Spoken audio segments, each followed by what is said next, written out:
Welcome to CEN and Financial Forum. I'll be your host today, and today we have our future host, Rudy. So let's all welcome Rudy to Financial Forum. Mr. Fishman, thank you for having me here today.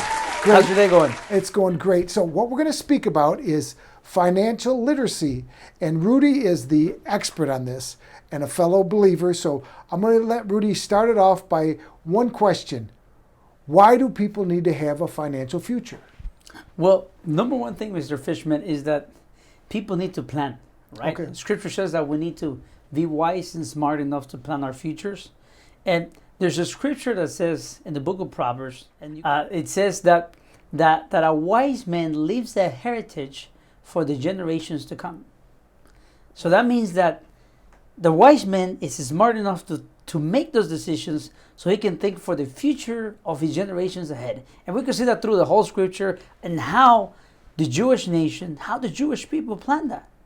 So that is something we can learn from them. So you have to be a wise man. What if you're a wise guy and you're planning for the future? Will that work? No, I don't think so. You got some good jokes.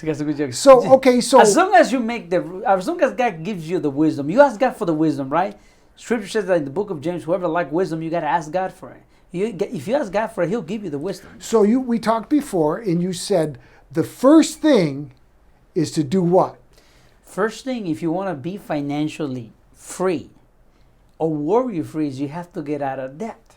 And now what does that mean, getting out of debt? Getting out of debt means like a lot of people, well, let's go to some U.S. data right now. Some U.S. data. Close to 70% of people, of adults in the U.S. have less than $1,000 in their savings accounts. Well, that's a lot of money, $1,000. I'm lucky to have 1,000 pennies.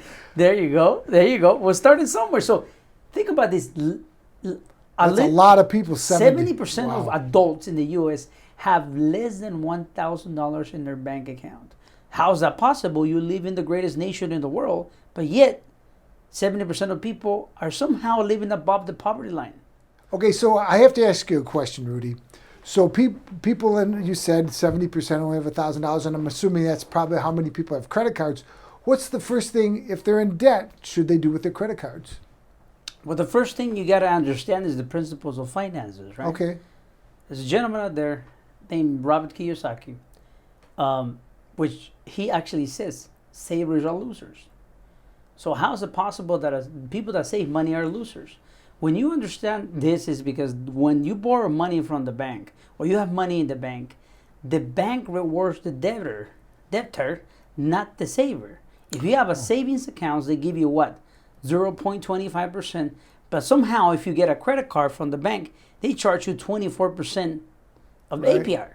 So if you notice, that's why you got to understand that savers are losers. It is okay to save money, but don't save money to save money to invest. But going back to your question is why you should do with your credit cards? I mean, you should actually have very specific goals. And I always recommend people to put this in the place they visit the most. And no, it's not the bathroom. It's the refrigerator. The refrigerator. So you put that on, you write down your credit card debt, how much you have, how much interest you're paying, and we can create a form for you guys. You guys can download it on our site. That's not a problem. Oh, that's great. But the point is you got to write down specifically, if you have $10,000 in credit card debt, how much is it going to take you for you to pay it in 5 years, and how much is it going to take you to pay, how much is it going to cost you to pay it in 10 years, how much is it going to cost you to pay in 5 years, how much is it going to cost you to pay in 12 months. You do have to make some sacrifices. Now remember, debt, credit card debt, or any kind of other debt, is money that you actually use for something else. So most of the times people, it's just this habit of having, just the mindset of saying... Okay, give them a sacrifice that they should do. Like they have the credit card debt, they want to pay twice what the minimum is. What can they do to save? What's some suggestions? Go on a budget. Okay. A lot of people spend money on outside food. Go on a budget. Start cooking at home. Number one, start cooking at home. Okay. Well, it's not fun. It's not fun if you're going to pay double. You know what I mean? The credit card. So go on a budget. Go on a very strict budget. You got to toughen up your mindset to really go on a budget. Don't spend money outside. Don't buy Starbucks. Don't buy McDonald's. Just go home, cook. You're gonna save about like $100 to $200 a month.